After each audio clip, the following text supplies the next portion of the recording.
Okay guys, the topic of conversation for this week is all going to be about the launch of the new army box for Space Wolves. They're getting a whole new range, whole new releases, and all that other good stuff. I did not get sent one of the awesome box sets myself. I have secured one through an independent. Underworld Gaming is definitely going to send me one along. So I'll have one early next week and then I can begin making content for you guys then. I did not, however, want to go this weekend without doing something cool for Space Wolves. So I reached out to GreyTide Studio and asked them, seeing how I already did a Black Templar Dreadnought for them and a Blood Angels Dreadnought for them, would they be interested in having their Space Wolf parts shown off in a new video for them? And they were more than happy to go along with that. So that's what I'm going to do in today's video. I'm going to turn a standard, normal Redemptor Dreadnought into a very Space Wolfy, awesome looking one using the parts from GreyTide Studio. GreyTide Studio stuff will all be linked down below so you can check it out for yourself after this video. Let's get into it. So this is the Redemptor Dreadnought with all the parts assembled. If you're curious to know how it all fits together and basically how I did this, I will be doing a video exclusive for my Patreon and channel members, which will come out next week, showing the construction of this thing and how all the parts work and how you print it and all those bits and pieces. But this is the Space Wolf Dreadnought from GreyTide Studios. It is a standard Redemptor Dreadnought chassis. And then they give you a bunch of upgrade parts to turn it into this awesome specimen of a Dreadnought that fits perfectly in with the new Space Wolf range. I got the model sprayed black and then I gave it a heavy zenithal of silver. Generally, when I'm working on Knights or Dreadnoughts or anything like that, I do like to start this way because I find the most irritating part about painting them is the kind of chassis, that under bit. So I feel like if I can knock that out with the spray, give it a wash and a dry brush, and then work on the panels after the fact, I find it to be a lot easier. Is this the right choice for the Space Wolf Dreadnought? I am not 100% sure, to be honest with you. It worked really well with the Black Templars, it worked really well with the Blood Angels, but honestly, the silver just did not take to the blue contrast very well at all, and it left a real kind of a mess at the midpoint of painting this. Like, I was in the middle of painting this and I was really concerned as to whether or not I was going to make this thing look good at the end and I was going to be happy with the result. You guys can follow along with this journey and see if I managed to pull it off and how I managed to pull it off as we go through it. So obviously we have the launch of the new Space Wolf Army box, which is coming out today. Like I said, I do have access to a copy of this awesome box set, which will be delivered to me in the next couple of days. And then I will dive into that box set and give you guys tutorials on how to paint all the different models from inside of that set. So if you are curious and you are looking for a playlist to help you get through your Space Wolf models, that will be coming very, very soon. So as you can see, I am just throwing contrast at this model now. We use Space Wolves Grey, we use Skeleton Horde, we use Aggro Dunes, any other Black Templar. These are just a couple of colors that we used to block in. This isn't specifically a tutorial on how to paint this guy. It's just to show you what a Space Wolf Dreadnought might actually look like by the end of it. If you do want me to go through a full step-by-step guide on how I paint this guy, that can happen. Just do let me know in the comments below. And while you are down there in the comments, make sure you give the video a like and make sure you're subscribed. These three things cost you nothing, but they make a huge difference as to how many people see these videos and how quickly the channel grows. And this channel, I think, deserves to get to 100,000 subscribers at some point in the near future so I can get that shiny silver play button. If you think the same, hit subscribe. Okay, so Space Wolves have been one of those things where I did try and do a Space Wolf army myself back in about kind of 6th edition maybe. And I did buy a whole army and I did build a whole army. I ended up playing quite a few games of it, but I never really got much of it painted. It was a pure infantry-led army. It was when you were allowed to take the Wolf Scouts. I used 3 units of 10 Wolf Scouts that could infiltrate behind your opponent. And then I had 65 models in power armor. So my whole plan was like a pincer maneuver. I had 65 power armored Marines running at you, and then 30 scouts showed up behind you full of grenades, melta bombs, and melta guns, because in the Wolf book they were elite, so they had access to a much vast array of equipment and armor, which was very cool. And it caught so many people off guard in tournaments and stuff. They just didn't know, because this was back in kind of tank edition where everybody fielded 4, 5, 6 tanks. So to have 30 scouts show up behind you and, you know, charge you and hit you with grenades in the rear, it was very funny and good time. So ever since then, I have wanted to get a new Space Wolf army up and running on the tabletop. And now with this new launch of Primaris miniatures, it's just basically giving me the kick in the behind that I needed to get this army started, and I'm really excited for it. So I've already gotten Ragnar Blackmane done. I did a video on him. I did one of the tester models, which I got given at Adepticon at the reveal show. I did a video on that. And now I'm getting a Redemptor Dreadnought done up as well. So like I said, I've kind of got all my testers out of the way. I've got a few pieces ready to rock and roll. I'm ready to dive into this full army. So it really was when I got to this point where I've put on the gold, I've put on the silver, like I said, the blue, black, all those different areas have been put on.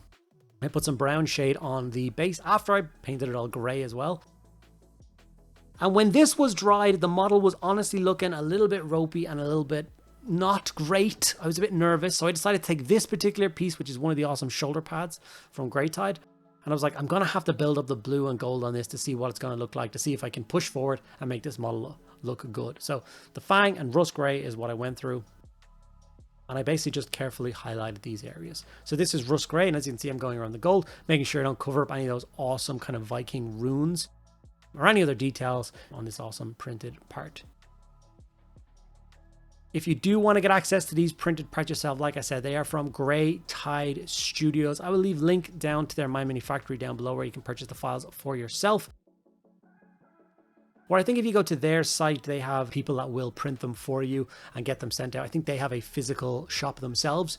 So even if you don't have access to a 3D printer, you can indeed get your hands on these awesome bits and pieces and really get your Space Wolf bits pushed to the next level. Because I do plan on doing a bunch more stuff with GreyTide Studios. Because although there is a million kits coming out for Space Wolves, there's still a lot of standard Space Marine kits which can be taken by the Space Wolf Codex. And that will look a little bit odd when you have all these units coming out that have all the bespoke shoulder pads and heads and weapons and equipment, all that kind of stuff that really makes them look Space Wolfy.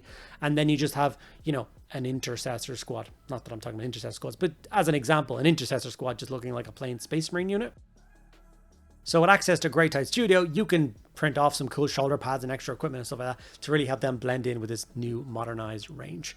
So here is what the shoulder pad turned out as. And like I said, I was really pleased with that. I was like, okay, I can put a pin in this. This is what it's going to look like. I'm comfortable to move forward and start doing the exact same process across the rest of this Dreadnought. It will take a little bit of time to do. Dreadnoughts are not the fastest things to paint, mainly because the different armor panels that exist all over them, different shapes, they are not the easiest or the funnest thing to paint, to be honest.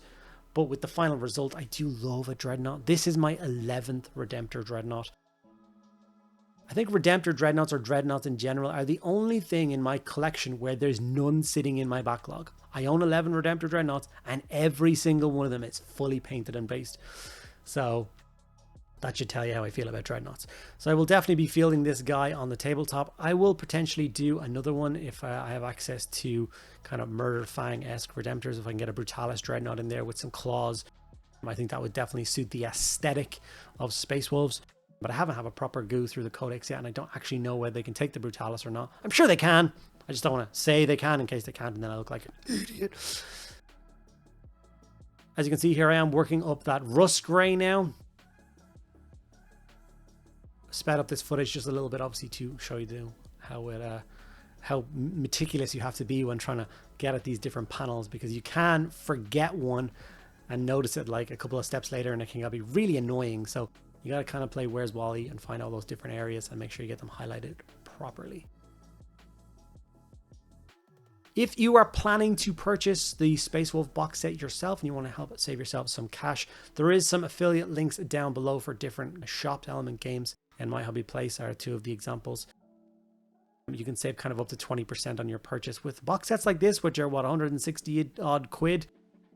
You are saving yourself like 32 euro there, which is not an insubstantial amount of money to be saving.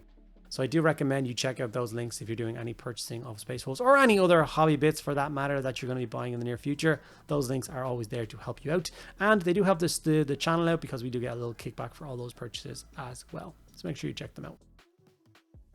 Okay, I've gone for a red kind of shoulder pad. Obviously, the Space Wolves traditionally have yellow and red detailing. Red, I believe, is more elite. Therefore, Dreadnought should fall under that. So I went for red. I was a little bit short on time, so I could have done a bit of research, found some nice glyphs, and it probably was supposed to be like orange and black kind of, you know, that like teeth motif going against each other. or something like that. But like I said, I was pushed for time. As of me recording this and as of it going live, I'm actually in Warhammer World playing games with some friends of mine. So I was definitely pressed for time getting this guy done for Saturday. So hopefully you do appreciate that. But like I said, the results are starting to come together and I'm starting to really like what I'm seeing, because I was really nervous for quite a large portion of this video as to whether I was going to pull it off and be satisfied with the result that I did get.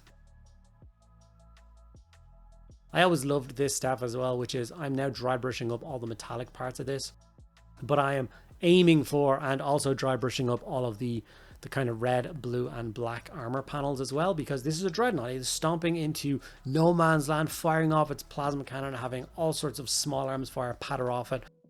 So it's going to be chipped and scuffed and damaged all over the place. So I don't really like pristine looking Space Marines. I always prefer when they're a little bit damaged and a little bit haggard. I think it suits the theme of them a lot more. This is a perfect example of what a beautiful piece it is to set on a Space Wolf. Like a normal Redemptor you would buy would just be such a boxy square, which does look good when you're doing things like Ultramarines or Imperial Fists or whatever. But when it's Space Wolves, you want that savagery to shine through a little bit more. I think that's where these parts come into play.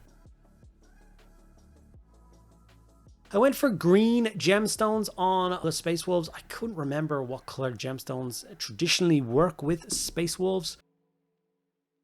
Once again, if I had more time, I could have done a little bit more research, but I like the green. I think it sets off the gold really nicely. It's not supposed to really go next to blue, but it does kind of work. I'm happy enough with the result. So I decided to follow that through on all the gemstones and kind of lights and everything like that I could find across this model. Of course, adding the ard coat at the end to make it shiny, make it look like a real gemstone.